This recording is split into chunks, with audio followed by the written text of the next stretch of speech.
2 ans avant la fin de mes années de compétition, j'avais acheté un appareil photo sous-marin pour faire des photos, juste pour faire des souvenirs des compétitions et des moments qu'on passait avec les copains. Et très vite, en fait, ces photos ont plu parce qu'en fait, c'était la première fois qu'un apnéiste prenait des photos d'autres apnéistes.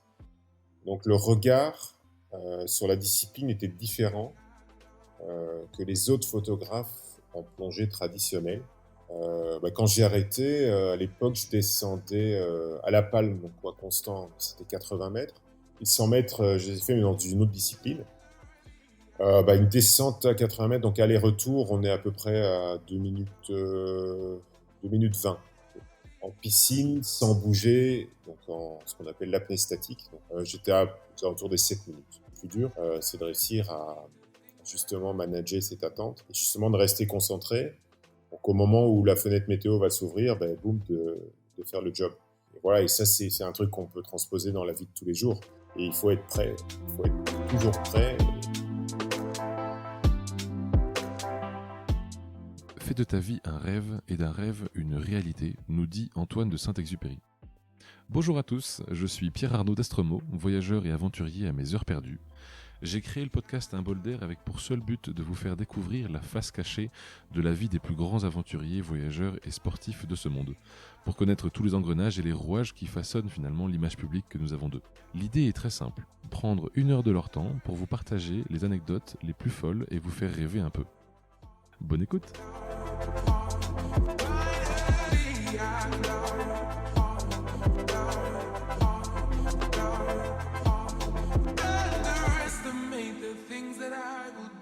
Bonjour à tous, aujourd'hui j'accueille Frédéric Buil. Bonjour Frédéric. Bonjour. Frédéric, peut-être pour ceux qui ne te connaissent pas, est-ce que tu pourrais te présenter s'il te plaît? Alors, succinctement, je suis apnéiste, né en 1972. Et voilà, apnéiste, ça regroupe beaucoup de choses. Mais donc depuis tout petit, j'ai pratiqué la plongée en apnée qui m'a permis d'avoir un parcours de vie qui s'est articulé autour de cette activité et voilà, qui m'a amené dans pas mal de domaines différents. Et alors, l'apnée commence quand pour toi? C'est quoi les premières descentes? Alors pour moi, l'apnée a commencé très tôt.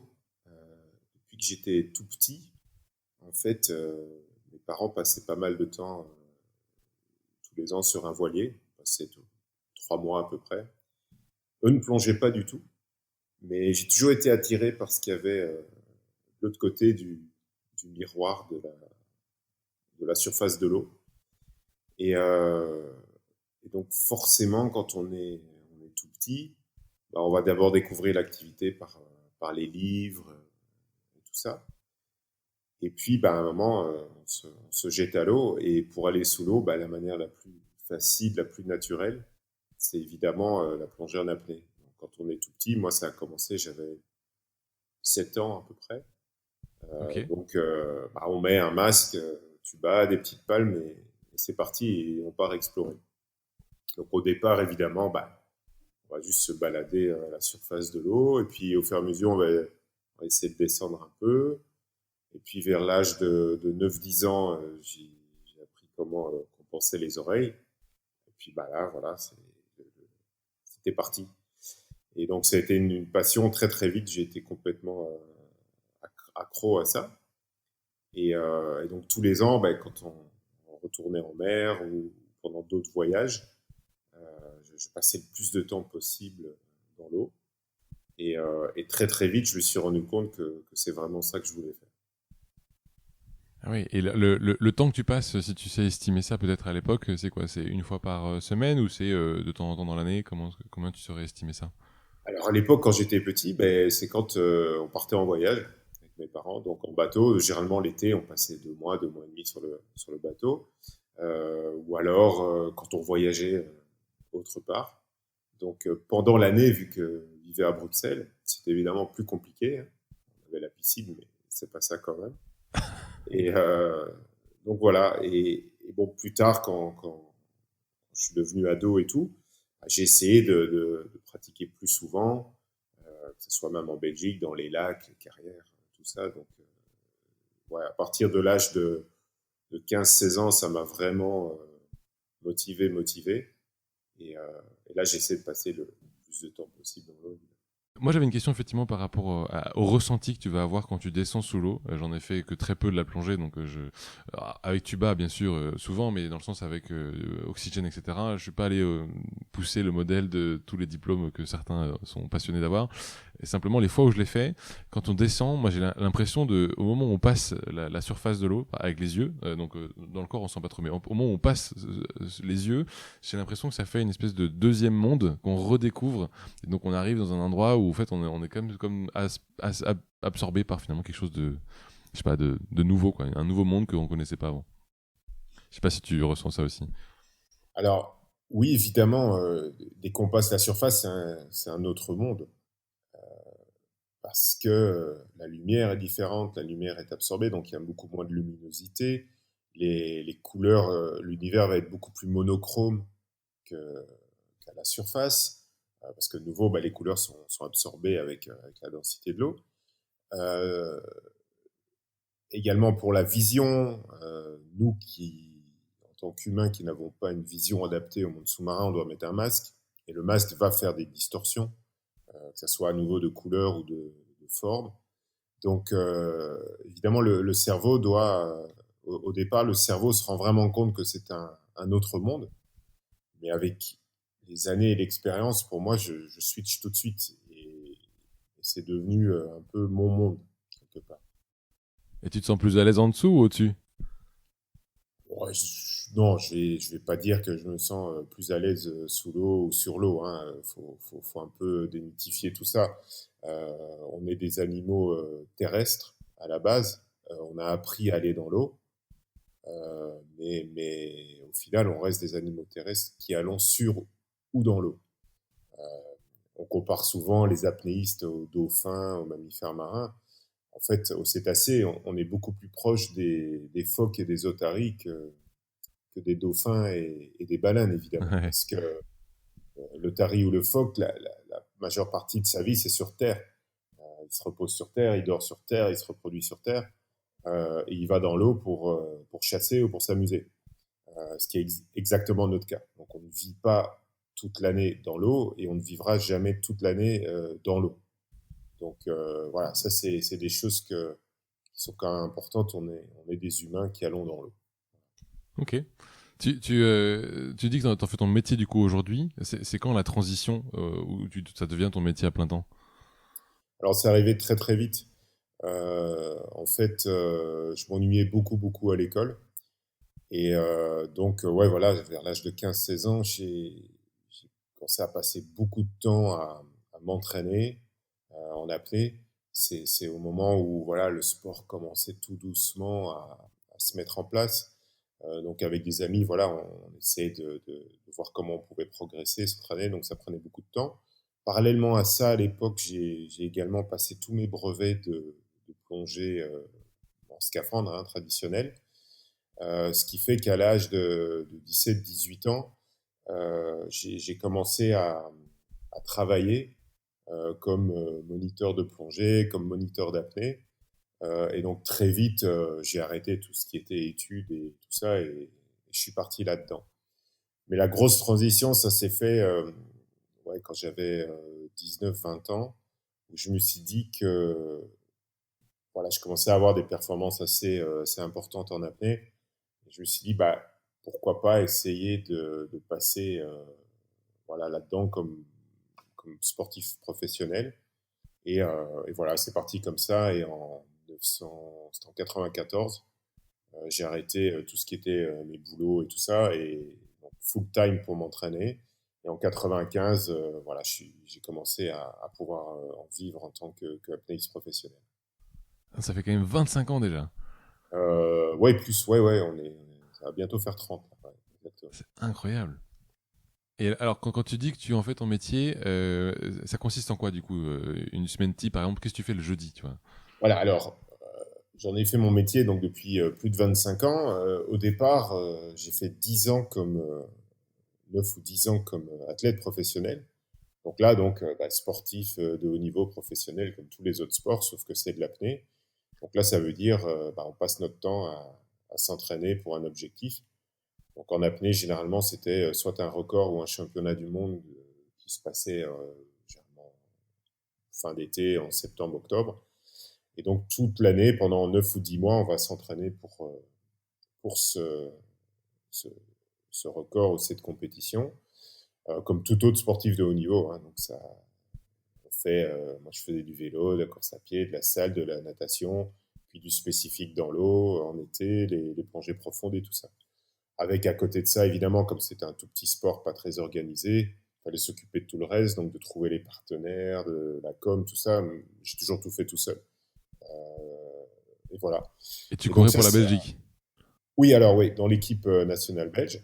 Mais bon, c'était un sport quand même aussi pas mal individuel. Donc j'étais très peu en Belgique parce que la Belgique, c'est pas l'endroit idéal pour pouvoir s'entraîner en apnée profonde. Donc pendant des années, j'étais basé dans le sud de la France. J'ai vécu sur l'île de Porquerolles pendant 5 ans. Ok. Donc j'avais ma base d'entraînement là-bas. Et puis, euh, et puis voilà. Et donc 10 ans de ce régime. Et au bout d'un moment, bon voilà, on fait un peu le tour parce que c'est un sport quand même qui demande beaucoup de temps, on doit vraiment se donner à fond dans tous les domaines. Euh, Pas seulement l'entraînement et tout ça, mais ça demande beaucoup. Vu que c'est un sport de nature, il faut que les conditions soient bonnes. Donc, quelquefois, pendant des semaines, on peut pas plonger. Donc, mentalement, c'est usant sur la longueur. Et surtout que la motivation financière, elle est pas énorme, hein, parce que l'apnée, voilà, moi, j'ai eu beaucoup de chance. J'étais à la bonne époque. Le sport était quand même assez médiatique. Ça démarrait. Donc voilà, on pouvait survivre du sponsoring, on se démerdait pour payer les factures, ça allait.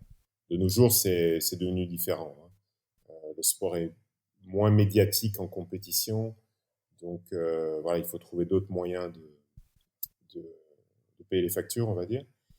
Mais voilà. Et donc au bout de 10 ans, un petit peu l'impression d'avoir fait le tour. Et en fait, ce qui m'a permis de switcher vers une seconde carrière, 2 ans avant la fin de mes années de compétition, j'avais acheté un appareil photo sous-marin Ok. pour faire des photos, juste pour faire des souvenirs des compétitions et des moments qu'on passait avec les copains. Et très vite, en fait, ces photos ont plu au magazine parce qu'en fait, c'était la première fois qu'un apnéiste prenait des photos d'autres apnéistes. Donc le regard sur la discipline était différent que les autres photographes en plongée traditionnelle. Et en fait, ça m'a permis de bifurquer vers une nouvelle carrière sans l'avoir fait exprès. Parce que c'est vrai que quand on est sportif de haut niveau, le moment où on arrête et on ne sait pas ce qu'il va y avoir derrière, c'est toujours assez stressant. J'ai pas mal de copains qui sont même dans d'autres disciplines et m'ont toujours dit que la transition est toujours un peu stressante puisque on passe d'une vie très très organisée, découpée, à laquelle on va passer 6-7 heures par jour à s'entraîner, plus tout le reste. Et le jour où on arrête, tout s'arrête du jour au lendemain. Et on n'est pas préparé à ça. Et moi, j'ai eu la chance de pouvoir faire cette transition très, très naturellement en douceur. Ça a été un grand plus, évidemment. Et cette transition, du coup, tu deviens donc photographe professionnel sous-marin. Je sais pas comment ça on Voilà, appelle ça. exactement. Donc, j'ai commencé à faire de la photo professionnellement, la photo sous-marine, et essentiellement en apnée. Donc, à l'époque, j'étais vraiment le seul à faire ça, puisque plein de photographes sous-marins qui, de temps en temps, utilisaient l'apnée pour certaines choses bien précises. Et moi, je faisais tout en apnée. Et donc, ça m'a permis. En fait, le gros avantage de faire ça en apnée, c'est qu'on a une approche de l'animal complètement différente. Parce qu'en apnée, on fait pas de bruit, on est beaucoup plus silencieux, on se fond vraiment dans l'environnement. Et donc, ça permet d'avoir des rencontres animales qui sont pratiquement impossibles à avoir en plongée scaphandre traditionnelle. Et voilà, donc j'ai fait ma niche comme ça et j'ai pu voilà, faire ma. Et aussi, au niveau de l'esthétique, je travaille qu'en lumière naturelle. j'utilise pas de flash ou de lumière additionnelle. Ça permet d'avoir un regard très très différent sur l'image sous-marine. T'en as pas un peu marre du bleu d'ailleurs? Non, non, non, ça va. Et d'ailleurs, le bleu, bah, il est toujours différent, hein, en fonction de la lumière, de la luminosité, des nuages, de la couleur de l'eau, de l'endroit où tu te trouves, de la période de l'année. Euh, donc, le bleu, il peut être vert, il peut être brun, il peut être très bleu, il peut être magenta. Donc, non, on peut pas s'en, on peut pas s'en lasser, non, c'est pas possible. Tu disais que tu commençais par photographier d'autres apnéistes. À partir de quand tu ajoutes dans ton catalogue peut-être d'autres animaux? Parce que les humains, c'est gentil, mais Ouais. à partir de quand tu fais le switch du coup? Alors en fait, c'est marrant, tu me poses la question parce que pour moi, l'apnée, ça a toujours été un, un moyen de découvrir le monde sous-marin. Donc, quand j'étais petit, moi, ce qui m'intéressait, c'était pas nécessairement de tenir le plus longtemps possible ou de descendre le plus profond, mais c'était d'aller voir les animaux. Alors, quand j'étais petit, ben, j'ai commencé un peu aussi par la chasse sous-marine, donc on essayait d'attraper des poissons. Puis après, plus tard, ben, on essaie de voir des plus gros poissons, on essaie de trouver des raies, des requins, voilà, de découvrir le monde sous-marin. Donc c'est toujours ce qui m'a animé. Et là, les 9 ou 10 années de compétition, ça a été un peu une parenthèse dans cette recherche et exploration du monde sous-marin. Euh, mais derrière, dans la tête, il y avait toujours cet aspect découverte qui était très important. Et en fait, ma génération d'apnéistes, on a tous un petit peu ça. On venait tous de la plongée récréationnelle ou de la chasse sous-marine et de tout ça.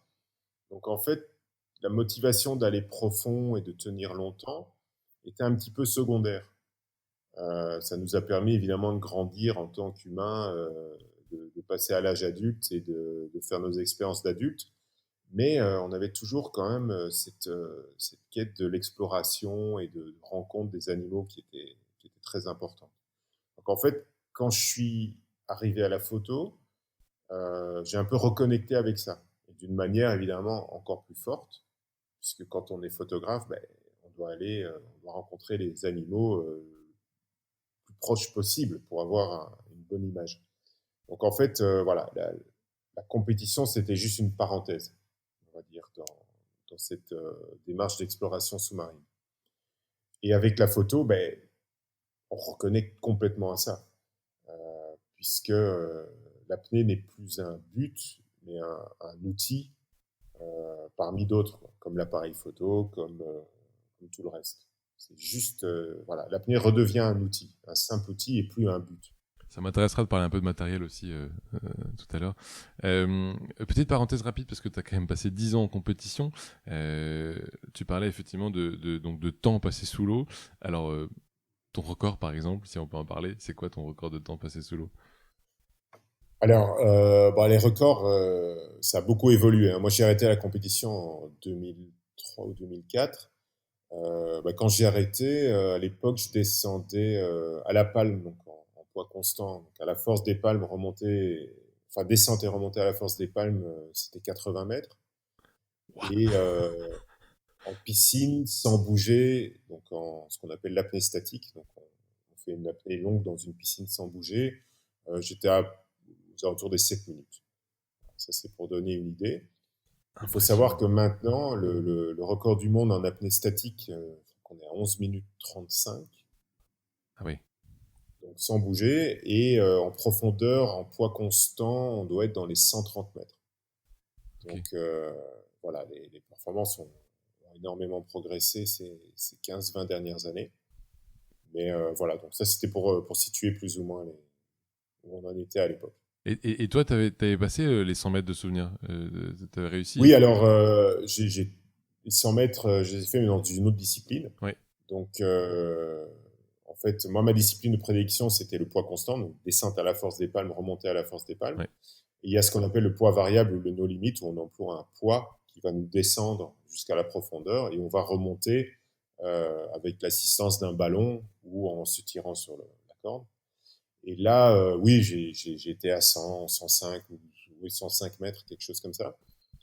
Euh, Mais voilà, c'est une discipline complètement Différente, ouais. différente. Mais c'est impressionnant, 80 mètres. Est-ce que tu vois vraiment en bas? Je me rends pas compte. Oui, bien sûr, en Méditerranée ou dans les eaux claires, il y a de la lumière jusqu'à pratiquement 200 mètres. Donc, donc à 80 mètres, oui, on voit, il fait encore assez clair. Ouais. Et comment tu te resitues du coup? Tu as une corde, tu suis, c'est ça le. On a un câble guide exactement, donc on suit le câble. On ne peut pas l'employer pour se déhaler dessus, mais on va le suivre visuellement et en plus on est clipsé avec ce qu'on appelle une longe. C'est une petite corde de sécurité qui nous relie à la corde principale. Comme ça, en cas de problème, l'équipe de surface remonte la corde avec le poids au fond et donc pourra remonter la piste. Voilà. Ok, ouais, très bien. Et t'as mis combien de temps à t'entraîner pour descendre jusqu'à 80 mètres? Tu le fais par combien de paliers? Je me rends pas compte. Alors, ouais, c'est intéressant comme question parce que notre génération, pour nous, ça a mis des années. Puisqu'à l'époque, il n'y avait pas de méthodologie d'entraînement. On ne savait pas comment s'entraîner. Il n'y avait pas de formation en apnée. Donc, on a créé les premiers cours. Moi, j'ai monté ma première école d'apnée quand j'avais 18 ou 19 ans en 1990 à Bruxelles. Ok. On tâtonnait complètement. En plus, il n'y avait pas l'Internet, donc il n'y avait pas les forums. On échangeait les infos par téléphone ou par fax. Donc, et justement, à l'époque, les compétitions, ça nous permettait de se rencontrer et d'échanger. Donc c'est un sport où il y a toujours eu beaucoup d'émulation, une bonne ambiance entre les compétiteurs. Souvent pendant l'année, on s'entraînait avec nos compétiteurs. Moi, pendant des années, je me suis entraîné avec un autre apnéiste, Pierre Frolat. Euh, on s'entraînait ensemble toute l'année. On s'entraidait et tout ça, mais le jour du championnat du monde, on était compétiteurs et Chacun de son côté. voilà, si on, Ouais. voilà. Donc pour ça, c'était un sport assez intéressant d'être et surtout d'être au début, de tout codifier. On a créé la fédération qui a ratifié les records, qui a organisé les compétitions. Donc, on a vraiment accompagné la croissance de ce sport. Donc, c'était également très intéressant. C'était une période très, très intéressante au niveau humain. Quoi. Et du coup, les paliers, vous les faites quoi? C'est au début, tu essayes 20 mètres, après tu essayes 50 ou c'est plus petit que ça? Non, non, c'est beaucoup plus. C'est mètre par mètre. Ok. On va y aller mètre par mètre. Encore maintenant, hein, d'ailleurs, les apnéistes profonds, voilà, on va répéter les plongées, on va faire 50, on va faire 51, puis 52 et ainsi de suite. Donc, ce qui permet également de jamais faire des grands sauts dans l'inconnu.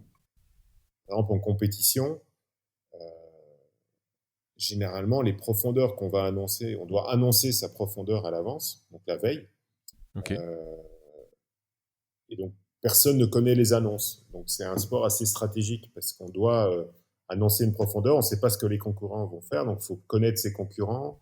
Il y a un peu de bluff, mais si on fait une annonce trop forte, ça peut être problématique. Si on est trop conservatif, c'est problématique également. Donc, il faut vraiment se connaître exactement. Et donc, généralement, on a déjà fait la profondeur qu'on va faire pendant la compétition. C'est une profondeur qui est déjà acquise, maîtrisée, ce qui nous permet d'être certain de la réaliser le jour de la compétition. Parce que si on n'atteint pas la profondeur, on a des points de pénalité et on ne peut pas la dépasser. Donc, c'est un sport également assez stratégique. Ah oui. Et t'as une marge de combien? Tu vois, si t'annonces 55 mètres, tu peux descendre jusqu'au. Enfin, tu peux jouer à Il n'y a combien? pas de marge. Il n'y a pas de marge. Donc, le disque sera à 55 mètres. Là, tu as une plaquette à prendre à 55 mètres. Et si tu n'atteins pas les 55 mètres, tu as un point de pénalité par mètre que tu n'as pas atteint. Voilà. Et tu ne peux pas dépasser. Donc c'était très intéressant au niveau stratégique. Et alors, en termes de sécurité, là, pour le coup, ça m'intrigue. Est-ce qu'il y a des gens en bas avec des scaphandres qui t'attendent ou qui te regardent? Ou est-ce que t'es Alors tout seul? au début, quand on a commencé, pendant les compétitions et les records, on avait des plongeurs en scaphandre au fond. Et comme évidemment, on descendait beaucoup plus profond que le scaphandre normal, on avait des plongeurs au trimix avec des mélanges gazeux et qui devaient se faire 3-4 heures de palier après. Et en fait, on s'est vite rendu compte que c'était assez inutile, parce qu'un plongeur à cette profondeur-là, il ne peut pas faire grand-chose. Et surtout, les incidents qui arrivaient, c'était plutôt à la remontée dans les derniers mètres. Là, au moment où, quand tu remontes, à cause des jeux de pression, le taux d'oxygène chute fortement. Et donc, les problèmes, les perte de connaissance ou tout ça arrivait dans les 10-15 derniers mètres, voire à la surface.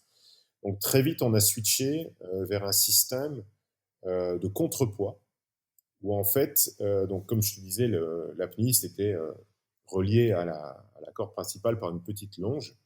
Et grâce à ce système de contrepoids et le timing de l'apnéiste, s'il y avait un problème, on remontait le tout.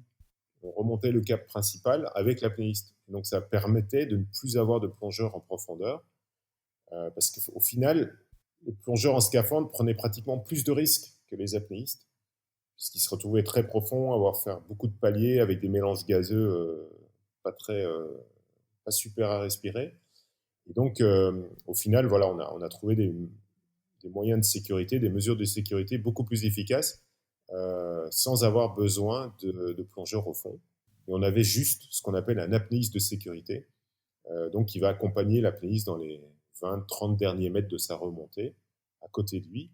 Et si à ce moment-là, l'apnéiste faisait une perte de connaissance ou il y avait un problème, il pouvait le remonter très facilement jusqu'à la surface.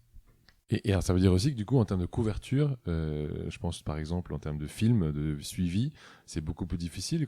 C'est quoi le matériel qui vous suit par exemple si vous voulez Ah accompagner? ouais, alors là, à notre époque, il n'y avait pas de suivi, évidemment. On avait une caméra au fond qui filmait l'arrivée de l'apnéiste pour être certain qu'il ait fait la profondeur, qu'il n'ait pas triché. Il y a également, au fond, on a le droit de tenir une fois la corde pour pouvoir se relancer, mais si on tire 2 fois sur la corde, on est disqualifié, puisque c'était juste à la force d'épingle. Donc, mais au départ, cette caméra, elle était au fond, dans un caisson. Et il fallait attendre la fin de la compétition pour remonter les images et vérifier tout ça. Après, il y a eu des retours vidéo directs. Ça, c'était la prochaine étape. Et là, depuis 6-7 ans, il y a une boîte qui a mis au point un système qui suit en fait la piste pendant toute la descente et la remontée.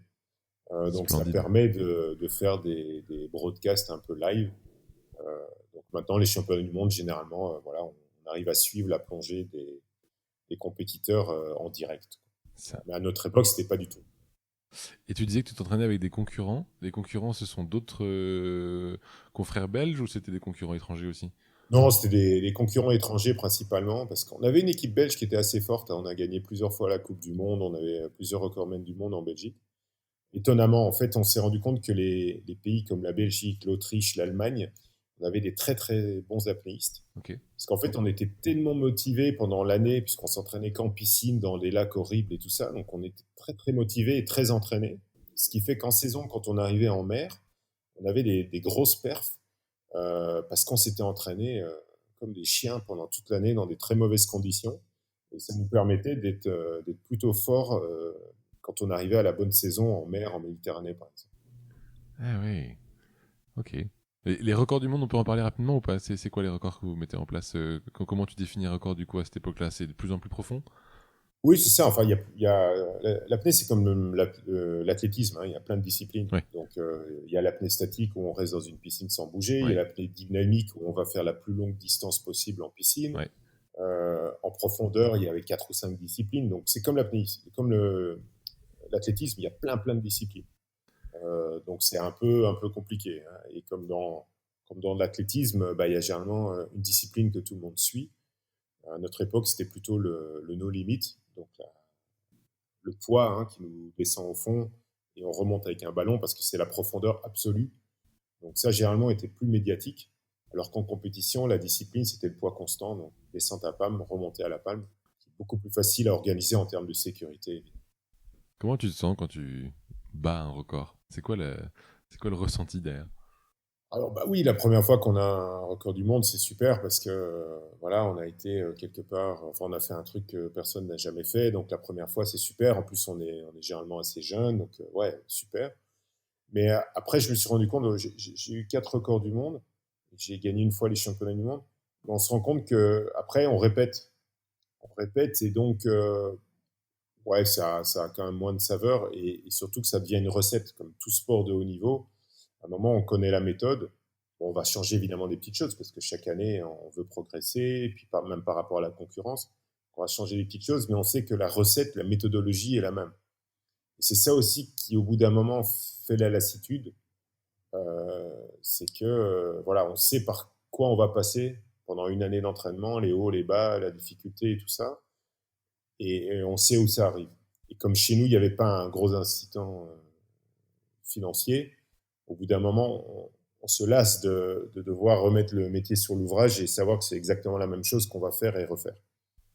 Donc c'est ça aussi qui à un moment fait switcher vers la recherche d'autres choses, forcément. Impressionnant.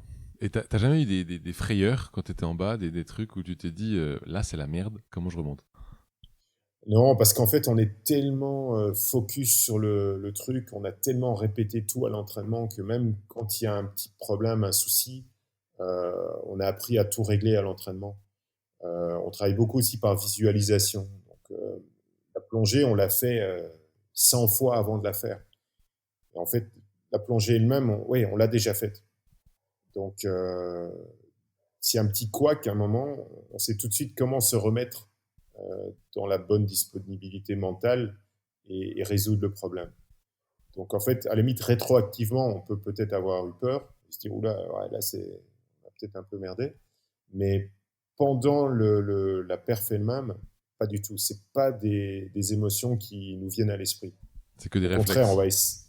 voilà, c'est devenu du réflexe et Ouais. on essaie justement de mettre de côté tout ce côté émotionnel dans la perf. Par contre, en apnée, maintenant, par exemple, quand je fais de la photo, que je travaille avec les animaux, là, c'est complètement différent. On est beaucoup plus ouvert au monde extérieur. On n'est pas complètement dans notre bulle. Donc, on garde des marges de sécurité beaucoup plus importantes. Les apnées sont moins longues et on est au contraire très complètement ouvert au monde extérieur. Donc, on perçoit tout. On écoute les sons, tout ce qu'on peut capter, on va essayer de le mettre à notre avantage. Alors qu'en apnée, de compétition, en apnée profonde, on élimine complètement tout ça. D'ailleurs, on a les yeux fermés la plupart de la descente. Qu'il fasse noir ou pas, ça change rien. Le froid, on le ressent pas. On essaie vraiment de se mettre dans une bulle complète et tout a été répété, revu, refait à l'entraînement. C'est impressionnant. Et pour resituer, tu disais tu fais 7 minutes et quelques en statique. Une descente à 80 mètres, ça met combien de temps? Une descente à 80 mètres, donc aller-retour, on est à peu près à 2 minutes 20. 2 minutes 20. Ah ouais, ouais, c'est très rapide en fait. Ok. C'est rapide, mais l'effort est important, Ouais, évidemment, bien sûr. puisque Tu, tu- musculairement, la remontée est très, très dure. ouais. Tu bouges les bras quand tu remontes ou c'est que les palmes? Non, non, que les palmes. Il faut savoir, quand on descend, en fait, au bout de 20-25 mètres, la combinaison s'est écrasée, les poumons sont écrasés, donc on est très négatif. Donc à partir de 20-25 mètres, on ne palme plus, on coule. Donc ça nous aide à descendre sans dépenser d'énergie, mais par contre, à la remontée, il va falloir palmer jusqu'à la surface. Donc en Ouais. fait, quand on est arrivé en bas, le plus dur reste à faire. Ah oui. Ok. Bon. En 10 ans du coup de compétition, tu trouves que tu arrives sur un stade où tu t'en lasses un peu, tu te reconvertis du coup pour reprendre ce qu'on se disait dans la photo. Ouais, Tu vas très vite transitionner vers de la photo animale également, si je me trompe ouais. pas. Du coup, c'est quoi ton job quand tu es photographe? Est-ce que tu as des road trips, ou enfin des mer trips dans l'année, plusieurs fois? Est-ce que tu es objectivé sur des photos, résultats que tu vends? Comment ça marche? Alors voilà, ben, de nouveau en photo, moi quand j'ai démarré, l'activité fonctionnait encore bien. Euh, j'ai démarré au tout début du numérique, donc début des années 2000, 2002, par là. Donc la photo, ça marchait encore bien. On en vivait plutôt bien. Et là, bah, maintenant, évidemment, le marché s'est complètement cassé la gueule, puisqu'il y a évidemment beaucoup plus d'images sur le marché. Euh, pour donner une idée, j'ai un vieux copain qui est photographe sous-marin, qui a maintenant passé 70 ans, qui est très actif dans les années 80. Et il me disait à l'époque, dans les années 80, il y avait 5 bonnes photos de requins-tigres, par exemple. Okay, parce que voilà, on savait pas comment les photographier, on savait pas comment les trouver, on tâtonnait. Donc il y avait 5 bonnes photos. Lui, il en avait 2 sur les 5. Il me disait, rien qu'avec ces 2 photos, je vivais. Voilà. Ah Il faut ouais. savoir maintenant qu'aujourd'hui, des bonnes photos, voire photos exceptionnelles de requins-tigres, il y en a peut-être 300 000. Ouais, ouais. Réellement, 300 000. Parce qu'il y a tellement de gens qui vont dans l'eau, tellement de gens qui font de l'image, tellement de gens qui font des bonnes images, que bah voilà, le marché, évidemment, s'est complètement explosé. Donc il faut toujours trouver, se réinventer, trouver une esthétique bien particulière, faire ce que les autres ne font pas, avoir une niche. Et donc voilà. Et moi, ma niche, ça a évidemment été donc les gros animaux en lumière naturelle, en très grand angle, pour vraiment essayer de les situer dans leur environnement. Et généralement avec un humain à côté, un apnéiste. Et donc voilà, ça a été ma niche. Dès le début, voilà, c'est un truc qui m'a plu. Pourquoi ça m'a plu? Parce que c'est des photos que je voyais pas. Je voyais peu de gens faire ça. Et je trouvais ça intéressant de mettre l'animal en perspective avec l'humain. Et surtout un apnéiste, parce qu'un apnéiste, c'est quand même assez élégant dans l'eau. Donc un apnéiste à côté d'un animal, c'est beau. C'est un plongeur bouteille avec des bulles, des tuyaux partout. Ça ressemble pas à grand-chose. Et donc voilà, je me suis mis dans cette niche. Et voilà, les photos ont plu. Et donc c'est comme ça que j'ai...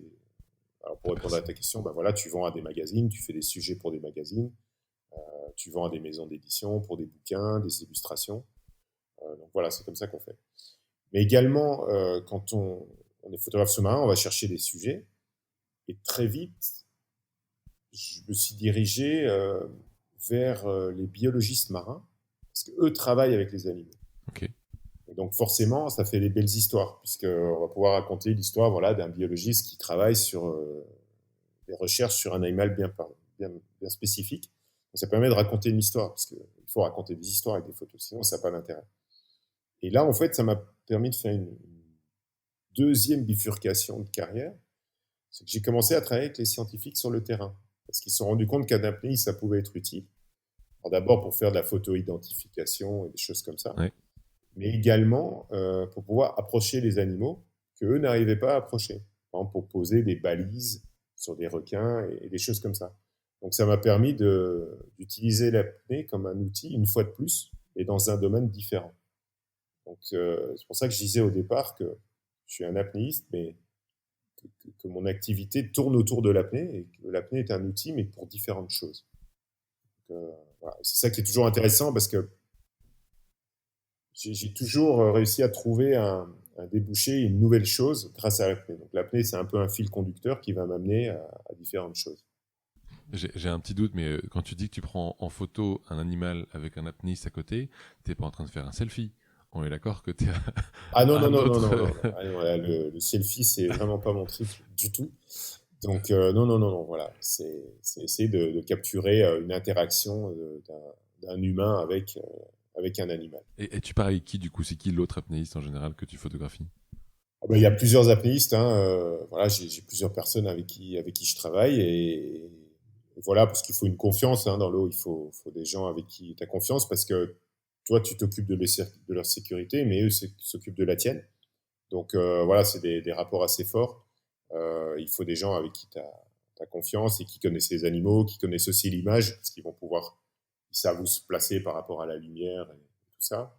Et puis voilà, avec qui on s'entend bien, parce que souvent c'est des experts lointains dans des conditions de confort pas top, sur des bateaux pourris, sur des îles où il n'y a rien. Donc voilà, faut pouvoir s'entendre avec les gens avec qui tu travailles. Et que voilà, les conditions logistiques ne pèsent pas là-dessus, évidemment. Et ces gens-là, c'est des anciens compétiteurs comme toi ou c'est des gens que tu rencontres au fur et à mesure?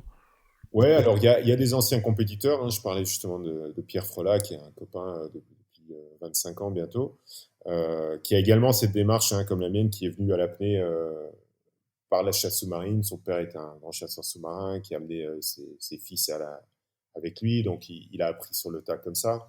Et après, bah, il adore les animaux, donc on a fait pas mal de voyages comme ça. Après, il y a également d'autres apnéistes. J'ai un ami également photographe apnéiste qui était qui aurait une prédisposition à la photo, qui était en fait ingénieur du son, qui faisait beaucoup d'apnée pour le plaisir. Et un jour, il a pris un appareil, il s'est rendu compte qu'il était très bon photographe. Il s'appelle Alex Voyer.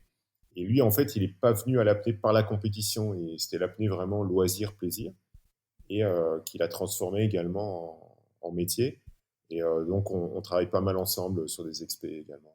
Donc voilà, c'est surtout le fait d'avoir ouais, des valeurs communes par rapport à la nature, aux animaux et à notre méthodologie de travail qui va faire que ça colle bien euh, et qu'on va pouvoir travailler ensemble. C'est génial, et c'est passionnant. L'expert du coup, il ressemble à quoi? Si tu nous fais, tu parles de conditions un peu difficiles. Si tu nous fais un exemple type d'une expé ou la dernière que tu as faite, par exemple, elle ressemble à quoi? Ah ben, ça dépend où on va. Ça dépend où on va aller. Alors, quelquefois, c'est juste les conditions météo qui vont être dures, enfin, les conditions du milieu. J'étais en Antarctique, j'étais au pôle Nord. Je travaille, voilà, une des dernières expés, là, c'était avant le confinement, c'était en Norvège pour les orques et les belugas. Donc là, on travaille dans des eaux qui sont à 2-3 degrés, il fait moins de 15 dehors, sur des zodiacs. Donc, enfin, voilà, c'est des conditions difficiles. On a été en Antarctique sur un petit voilier aussi, on passe 6 semaines sur un petit voilier avec, bah, voilà, on est 5 ou 6, 7 sur un petit bateau, à promiscuité, pas d'eau, enfin, juste de l'eau pour cuisiner tout ça, mais très peu d'eau pour le reste. Sur des îles où on va camper, on sera dans des tentes pendant plusieurs semaines. Voilà, mais c'est comme tout photographe de nature, à un moment, il faut aller dans l'élément, dans la nature. Et ça, sur le moment, on fait complètement abstraction. C'est pas difficile. C'est à la limite, avant de partir, on se dit, ah ouais, voilà, on sait où on va, on sait que nouveau, ça va être dur et tout ça. À partir du moment où on est dedans, on oublie complètement. Ça fait partie de, de l'activité. Mais c'est vrai qu'avant et après, ouais, voilà, c'est comme un entraînement. Hein. C'est comme quand on va à l'entraînement. Le plus dur, c'est d'y aller. Je me rappelle dans mes années de compétition, ça m'arrivait de pouvoir rester 10 minutes, un quart d'heure avec la main sur la poignée de la porte euh, avant de partir à la piscine en plein hiver parce que ouais, il fait -5 dehors, il neige, euh, il est 7 heures du mat, t'es crevé, tu t'as vraiment pas envie d'aller t'entraîner, mais tu vas le faire parce que tu sais que c'est ça qui va faire la différence pour ta perf en fin d'année. Et tu sais que ce jour-là, ben, ton compétiteur, il est exactement comme toi, il n'a pas envie d'y aller. Et ce qui va faire la différence, c'est peut-être que ce jour-là, toi, tu vas y aller et que lui, il va rester dans l'appart bien au chaud. Donc, en photo, en expé, pour des tournages, c'est comme ça. À un moment, faut passer du temps dans l'eau, faut y aller, même si il y a des jours où on n'a pas envie parce qu'il fait froid, on est fatigué, on est au bout. Mais bah, c'est ce jour-là peut-être qu'on va faire l'image qui va changer l'expé. C'est excellent. Si tu pourrais citer peut-être, quand tu fais des compétitions, tu m'as dit 2-3 minutes ou 2,30 minutes pour descendre à 80 mètres. La photo que tu fais avec les animaux, elle est à quelle profondeur? Et du coup, tu fais une plongée de combien de temps pour aller prendre la photo? Alors, ça dépend. Mais moi, les animaux avec lesquels je travaille, les gros animaux, les cétacés, les gros requins et tout ça, généralement, je travaille entre 0 et 30 mètres. Mais je pense que 80% de mes images ont été faites entre 0 et 10-12 mètres. Ok.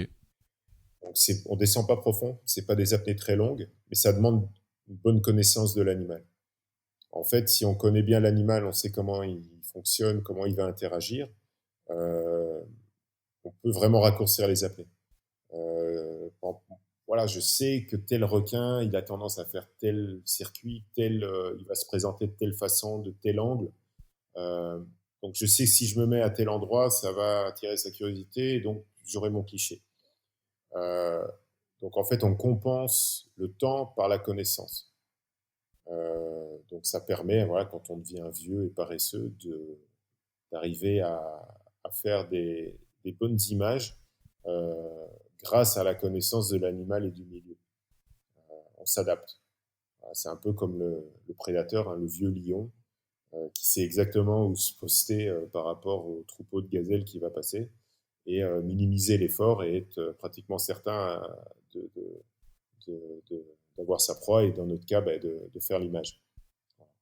Tu, tu- Est-ce que vous êtes resté bloqué du coup dans les expéditions que vous avez faites par exemple dans les pôles? Est-ce qu'il y a eu des moments où vous êtes bloqué dans la glace et du coup, bah, en fait, descendre dans l'eau, c'est un risque aussi de ne pas pouvoir remonter? Non, non, non, tout ça, ça va, mais souvent on est bloqué, on peut pas aller à l'eau parce que les conditions météo sont pas bonnes, on va rester bloqué dans le bateau, dans la tente ou à l'hôtel, et ça c'est le pire parce que c'est l'attente. C'est l'attente où les heures, les jours tournent, on a un objectif et on n'arrive pas à l'atteindre. Donc ça c'est le plus dur, c'est de réussir à justement manager cette attente et justement de rester concentré. Donc au moment où la fenêtre météo va s'ouvrir, ben, boum, de faire le job. Et voilà, et ça, c'est un truc qu'on peut transposer dans la vie de tous les jours. C'est que bah, quelquefois, les conditions, elles sont un peu contre nous. Mais c'est pas grave, parce qu'à un moment, il y aura la fenêtre, l'éclaircie, et il faut être prêt. Il faut être toujours prêt. Et c'est à ce moment-là qu'il va falloir, avec l'expérience qu'on a, avec les connaissances qu'on a, ben, faire le job. Donc, bah, ça, je crois que c'est un peu tout le monde. Hein. Tout le monde dans son activité va faire face à ce genre de situation. Tu saurais nous dire la plus belle et la pire des apnées que tu as fait pour aller photographier les animaux? C'est difficile parce qu'il y a tellement de bons moments, hein, évidemment. La première fois qu'on se retrouve avec un grand requin blanc dans l'eau ou avec une baleine, un cachalot, c'est toujours des moments très très forts, évidemment. Bah, il y a quelques années, ici aux Açores, je suis tombé sur une naissance de cachalot. Donc, on était dans un groupe de 20 ou 30 cachalots et une mère qui venait de mettre bas. Donc, ça, c'est des moments très forts, évidemment, parce que des animaux énormes, des super prédateurs, mais qui vous acceptent un peu dans leur clan au moment où ça se passe. Donc ça, oui, ce sont des moments évidemment inoubliables. Euh, voilà, mais il y en a tellement. Hein. C'est une activité où tout est tellement renouvelé, tout change tellement. À chaque fois qu'on va dans l'eau, les conditions sont différentes, on ne sait pas sur quoi on va tomber. Donc voilà, c'est infini et j'ai du mal à m'arrêter à un bon moment ou à un mauvais moment. C'est vraiment une expérience globale. Mais ça a l'air vraiment impressionnant parce que c'est vrai que j'ai la sensation que quand tu es sous l'eau, comme tout est au ralenti parce que c'est de l'eau, donc ça, on bouge pas aussi vite que dans l'air, le son également est ralenti, donc c'est un peu un son sourd Non, en fait, le son va beaucoup plus vite. Euh, Ah, le son voyage 4 fois plus vite dans l'eau que dans l'air. Donc, on est à peu près à 1400 mètres secondes. Et ce qui fait qu'on entend très bien les sons dans l'eau. Par contre, on ne sait pas d'où ils viennent. Parce que notre cerveau n'est pas fait pour réussir à calculer la différence. Donc, dans l'air, nos oreilles arrivent à calculer la, la, la différence enfin, dans quelle oreille le son va arriver. ouais, Donc, on va pouvoir en détecter la provenance. ok. Mais dans l'eau, le cerveau n'est pas assez rapide pour faire la différence. Donc, c'est très difficile quand on entend un son de savoir d'où il vient. Ah oui, oui. Voilà, on n'est pas adapté à ça. Les mammifères marins sont tout à fait capables de le faire, mais nous, on n'est pas adapté à ça. Donc, Et même on entend très bien les sons. même avec le temps, là, tu penses que même avec 25 ans de métier, c'est toujours aussi perturbant? Ouais, on arrive peut-être un peu plus facilement parce que on va tourner la tête, on va compenser justement notre inaptitude en bougeant la tête plusieurs fois pour essayer de déterminer la source du son. Mais voilà, il faudra peut-être quelques dizaines de générations ou centaines de générations d'apnéistes pour pouvoir vraiment faire la différence. T'as déjà été frustré dans ta carrière jusqu'ici? Il y a eu des éléments où t'es un peu déçu, un peu tu regrettes. Bien sûr, c'est comme dans la vie, hein, il y a toujours des moments qui sont plus difficiles, on voudra absolument réussir ça et ça marche pas. Mais avec le temps et l'expérience, on se rend compte qu'au final, tout finira par arriver et se mettre en place. Si on en a la patience, si on met les moyens nécessaires pour le faire. Et si ça se fait pas, bah, au final, c'est pas grave et c'est que c'était pas si important que ça. Donc justement, je pense que ce genre d'activité permet de relativiser beaucoup de choses dans la vie de tous les jours, dans la vie de terrien, et de se dire que bah voilà, si les choses se mettent pas en place, c'est que ça se met pas en place. Si on a fait tout pour que ça se mette en place et que ça se met pas en place, c'est que ça ne devait pas se mettre en place. Et au contraire, bah voilà, si on a tout bien fait, généralement les choses se passent. Et ça permet aussi de relativiser beaucoup de choses et de se rendre compte que bah, rien n'est acquis non plus. Dans notre cas, voilà, c'est pas parce qu'on est capable de descendre à 30 mètres que le lendemain on va être capable de le faire. Voilà, il y a beaucoup de facteurs qui rentrent en jeu dans la performance, dans le confort en apnée. Donc ça permet de relativiser beaucoup de choses. C'est une activité qui nous permet de relativiser énormément de choses dans la vie de tous les jours. C'est quoi la prochaine expédition du coup là? Je sais que le confinement n'a pas été facile à vivre pour tout le monde, mais c'est quoi du coup dans ton programme là? Alors, pour le moment, on ne sait pas trop parce que voilà, je travaillais sur des projets de films, de documentaires et tout ça était complètement en stand-by. Donc pour le moment, je me concentre sur les Açores. Puis ça fait d'ailleurs quelques années que j'ai un peu ralenti les voyages. Donc j'essaie de me concentrer, de rester plus longtemps aux endroits où je vais. Je préfère travailler de cette façon-là. Déjà parce qu'on va un peu plus profondément dans les choses. Et puis aussi, hein, rien qu'au niveau de l'impact environnemental, des voyages et tout ça, ça fait pas mal d'années. J'ai une vie assez minimaliste. Et donc voilà, donc j'essaie vraiment de recentrer ça. Et cette année, voilà, je sais que jusqu'en septembre-octobre, ça sera les Açores de toute façon. C'est la bonne saison. Et après, on verra si les documentaires reprennent, si les tournages reprennent, les experts reprennent. Mais à mon avis, il y a pas mal de choses qui vont changer avec, avec cette crise qu'on vient de traverser, et avoir l'état des compagnies aériennes et tout ça. Je pense que les voyages vont être différents et peut-être justement on va un peu plus apprécier les voyages parce que je pense que c'était vraiment devenu de la consommation. Hein. Je veux dire, on prenait un vol pour aller à l'autre bout du monde comme on prend un bus pour aller de l'autre côté de la ville. Et je pense que voilà, on va aller justement vers des voyages peut-être plus longs, voyager moins. Je me rappelle, hein, quand j'étais gamin, on voyageait moins, mais les voyages qu'on faisait étaient plus longs. Je me rappelle, dans les années 70-80, je partais avec mes parents, on partait, si on prenait un avion, on partait au moins 15 jours, 3 semaines. On ne prenait pas un avion pour partir un week-end. Un week-end, ouais. Ouais. Et ça, c'est invivable, c'est pas possible. C'est pour ça qu'on arrive à l'état de la planète dans lequel il est. C'est que ces 30 dernières années, on a vraiment fait les cons. Je pense que là, c'est peut-être le moment justement de réduire la voilure et de revenir à à des déplacements un peu plus rationnels et une manière de consommer un peu plus rationnelle. Et justement, petite parenthèse sur la partie consommation, je suppose que tu fais partie des fervents défenseurs de la propreté des océans.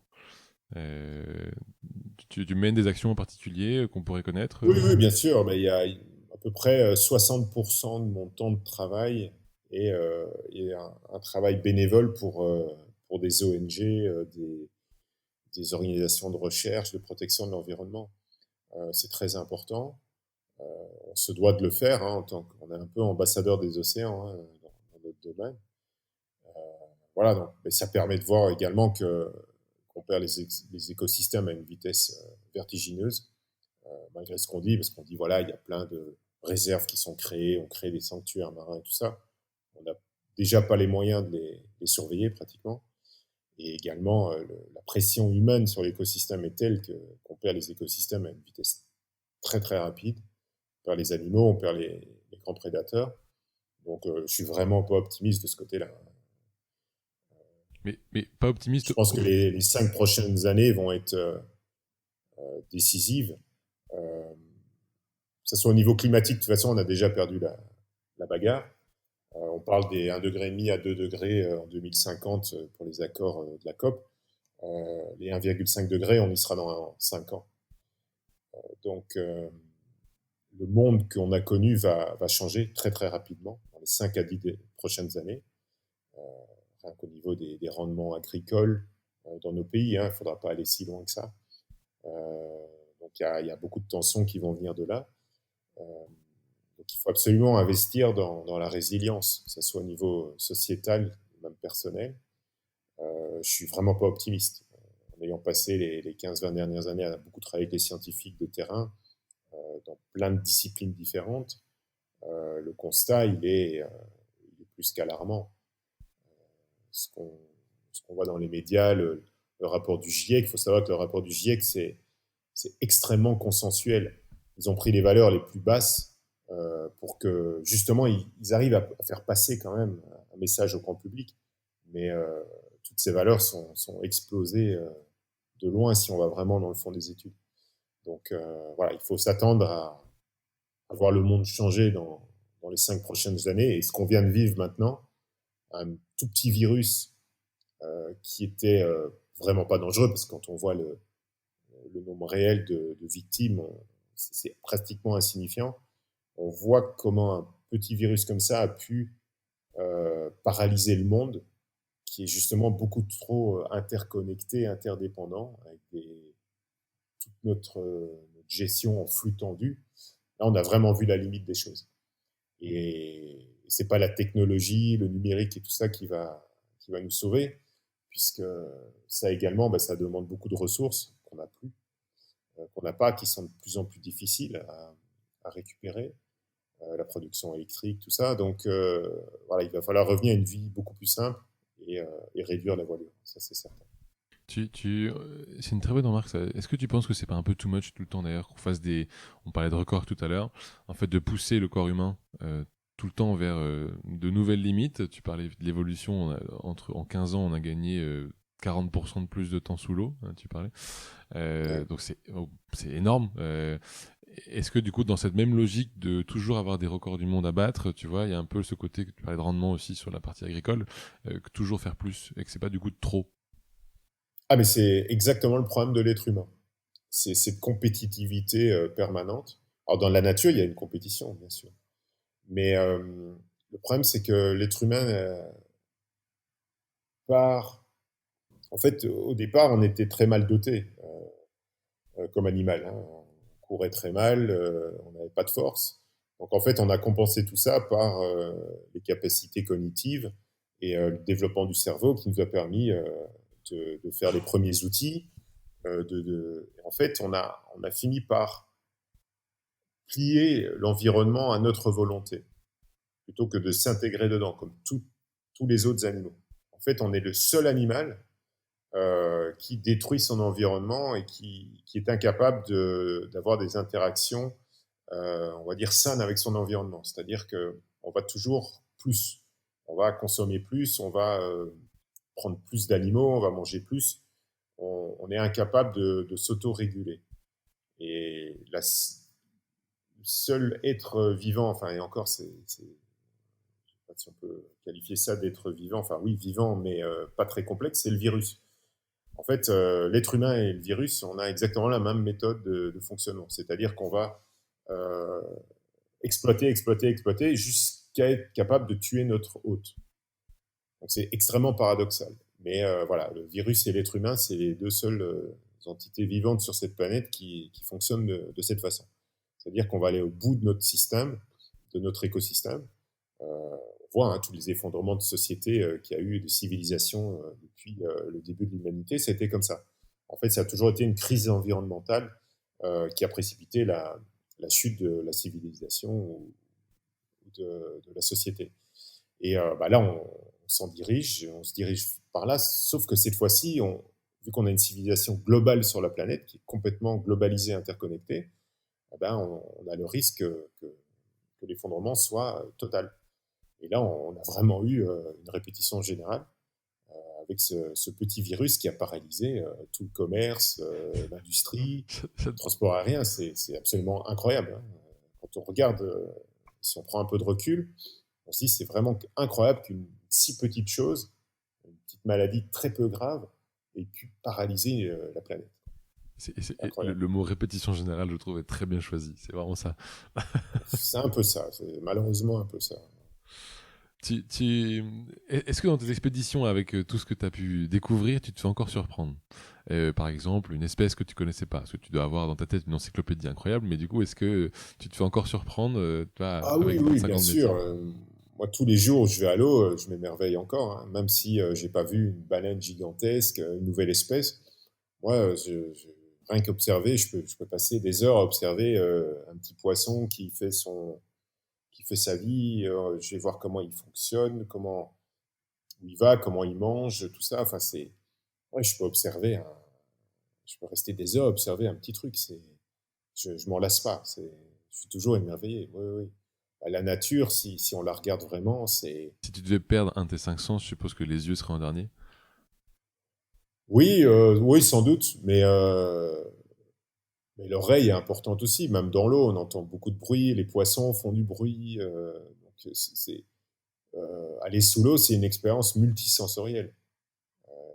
Il y a le ressenti, il y a l'eau sur la peau, il y a le bruit, il y a évidemment la vision, mais tous les sens sont interconnectés.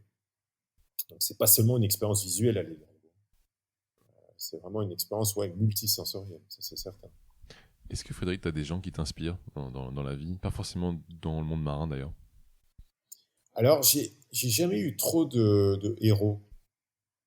Je me rappelle depuis que je suis tout petit, je me suis toujours intéressé à beaucoup de choses, hein, beaucoup de domaines. J'ai toujours adoré le côté scientifique, le côté philosophique, tout ça. Mais j'ai pas vraiment de héros. Je suis un peu encyclopédique dans mon approche. Donc il y a plein de gens, évidemment, j'admire pour voilà, pour ce qu'ils ont fait dans leur discipline. Mais je pense que le progrès de la connaissance, c'est un truc très collectif quand même. Et ça, je le vois dans mon domaine parce que quelque part, on n'est jamais le premier à faire quelque chose. Même en sport, hein, je veux dire, si on fait un record du monde en apnée, c'est parce qu'il y a quelqu'un qui a fait quelque chose avant, qui nous a inspirés. Même, je crois que la première personne qui a battu un record du monde en apnée, il l'a fait parce qu'il a vu quelqu'un qui l'a inspiré. Et je pense que ça, c'est très important, c'est l'émulation. Et dans toutes les disciplines, même les grandes découvertes. Les grandes découvertes, c'est pas le fait d'une seule personne. C'est toujours un concours de circonstances et de personnes qui ont amené cette personne à la faire. Donc, je crois beaucoup plus à l'intelligence collective pour faire progresser l'humanité, et ça a toujours été le cas. Hein. Euh, y a- y a- ouais, pour moi, je vois aucun progrès notable de l'humanité qui ont été réalisés par une seule personne. Donc, l'émulation est super importante. Bon, on n'aura pas le droit à du name dropping pour reprendre les termes. Non, là, non, comme ça, non, je vois pas. Vraiment. Ok. Est-ce que Frédéric, t'as des défis secrets qu'on ne connaît pas, justement parce qu'on a plutôt cette version marine de toi? Est-ce que tu as d'autres défis secrets que tu veux partager? Non, pas vraiment. Le défi, c'est au quotidien, hein, c'est d'essayer de vivre en équilibre avec soi-même et la planète, quoi. Donc, c'est le plus difficile, hein, en tant qu'être humain. Hein. C'est d'essayer de fonctionner, de bien fonctionner. Donc, de faire le moins de dégâts possible, avoir des interactions les plus positives possibles. Mais comme tout être humain, on est par nature faillible. Hein. Donc, on fait tous des bêtises, on fait tous des erreurs. Donc voilà, hein, je crois que l'idée dans la vie, c'est de naviguer plus ou moins en se donnant un cap et se dire, voilà, bah, ma vie, j'aimerais bien qu'elle soit plus ou moins comme ça. Et puis, bah, naviguer entre les orages, les dépressions, les bons moments et essayer d'arriver au bout en ayant bah, fait ce qu'on avait envie de faire, plus ou moins bien. Et voilà, d'arriver quand même bien cabossé, un peu au bout du rouleau, hein, parce que voilà, faut se donner à fond dans ce qu'on a envie de faire. Donc voilà quoi, faut pas attendre de faire les choses. Faut attendre le bon moment, mais quand on veut faire quelque chose, faut quand même le mettre en place. Donc, voilà, des petits objectifs et aller d'objectif en objectif. T'as un rêve en particulier, toi? Un rêve qui te tient à cœur, que t'as pas encore accompli? Hmm, non, pas vraiment. Continuer à pouvoir vivre de ce que j'aime et aimer ce que je vis. Voilà, comme on disait là, il y a quelques minutes, de ne pas être blasé. Et je pense pas que ça m'arrivera. Ça aurait déjà dû m'arriver. Donc voilà, continuer à être capable de se faire plaisir avec des petites choses, hein, du quotidien. Enfin, dans mon cas, le quotidien, en allant en mer, en rencontrant des animaux et tout ça.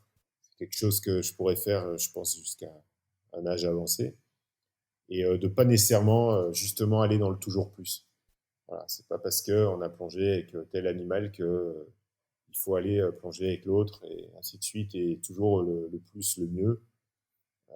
Ce qui est un peu le problème, hein, de l'être humain.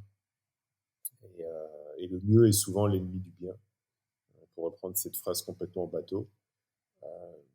Et peut-être voilà, se reconcentrer sur les choses un peu plus essentielles et se faire plaisir avec ce qu'on a. Frédéric, ça va bientôt faire 1 heure qu'on discute déjà. C'est allé assez vite. Donc, peut-être avant de se quitter, trois dernières questions. Si quelqu'un venait à s'intéresser à la plongée, à l'apnée, excuse-moi, qu'est-ce que tu lui conseilles de faire en premier? Comment tu procèdes par étapes? Alors, premier conseil, c'est de se former. Notre génération n'a pas eu cette chance, hein. Il n'y avait pas de moniteur d'apnée. C'est nous qui avons dû créer toutes ces formations et tout ça. Et maintenant, en fait, quelqu'un qui démarre l'apnée, avec un cours de 2-3 jours, il va apprendre les bases. Il va être étonné de ce qu'il est capable de faire. Donc, se former. Trouver un moniteur qui va vous faire un cours d'apnée pour avoir les bases. Et évidemment, par la suite, ne jamais plonger seul. Ça, c'est la règle de la plongée en apnée, hein. C'est hyper important. Donc, se former et trouver des gens avec qui progresser. Ça, c'est le meilleur conseil. Des lieux en particulier, peut-être que tu recommandes ou pas? Non. Alors, les lieux, la planète, elle est vaste. À nouveau, hein, on n'est pas obligé d'aller au bout du monde pour pouvoir faire des belles apnées. Déjà en piscine, on peut se faire très très plaisir. Bon, à l'époque aussi, hein, en Belgique, on allait dans des lacs, dans des rivières. Donc, faut pas nécessairement aller en Polynésie pour se faire plaisir. Il y a plein d'endroits pour pratiquer. Donc, je pense que si on a vraiment envie de faire de l'apnée, on va trouver des endroits super pour pratiquer. Bon, deuxième question, c'est plus pour aujourd'hui. Comment est-ce qu'on fait pour te suivre? T'as des films, des bouquins, des réseaux sociaux qu'il faut aller... Alors oui, les documentaires, il y en a eu, il y en a en ligne. Donc ça se trouve, hein, assez facilement, je pense, sur le net. Sinon, voilà, par les réseaux sociaux, hein, malheureusement, on est un peu obligé de passer par là de nos jours. Donc oui, Instagram, Facebook, voilà, j'ai des pages là-dessus. Je poste un peu, voilà, pas énormément. J'essaie de garder une ligne éditoriale un peu de qualité. Et voilà, mais sinon le site web, hein, j'aime toujours bien, je suis un peu un dinosaure pour ça. Je crois qu'un site web, c'est quand même encore important. Donc voilà, par ces canaux-là, on peut me suivre, mais je suis pas quelqu'un qui suis tout le temps à poster des choses. Voilà, je prends mon temps pour faire les choses. Et c'est pas que je veux rester secret et tout ça, mais simplement, voilà, je trouve que ça perd du sens quand on poste tout le temps des choses du quotidien, de ce qu'on fait. Voilà, je préfère privilégier l'expérience globale et prendre le temps de faire les choses. Parfait, merci. Dernière question, c'est Merci à toi. si jamais tu rencontres avec la technologie, on peut te faire revenir rencontrer Frédéric qui découvre enfin ce que c'est que la compétition, qui a 17-18 ans, qui se lance en tant que tu me disais moniteur de plongée. Qu'est-ce que tu lui dis? Surtout persévère, quoi. Persévère. Et c'est souvent ce que je dis aux gamins quand si je fais des conférences dans des écoles ou avec des enfants et tout ça. Je leur dis, il faut suivre vos instincts. Moi, c'est l'instinct, hein, qui m'a dit que je devais faire tout ça. C'était au fond de moi. Et malgré tout ce que les parents, l'entourage peut dire, à un moment, il faut y aller, quoi. Il faut y aller. Voilà. Et c'est ça qu'il faut dire aux gamins. C'est suivez votre voie, votre propre voie. Suivez pas la voie du voisin. Si vous sentez qu'il y a quelque chose à faire, il faut le faire. Et idem aux parents, faut pousser les enfants dans la voie qu'ils ont choisie.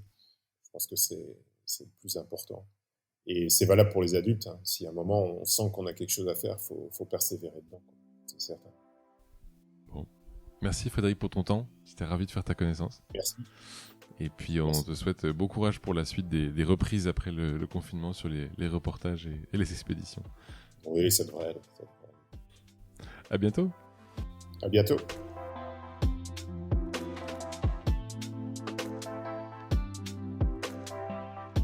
Si vous avez aimé ce podcast, n'hésitez pas à le partager à au moins 2 personnes pour le faire connaître encore plus.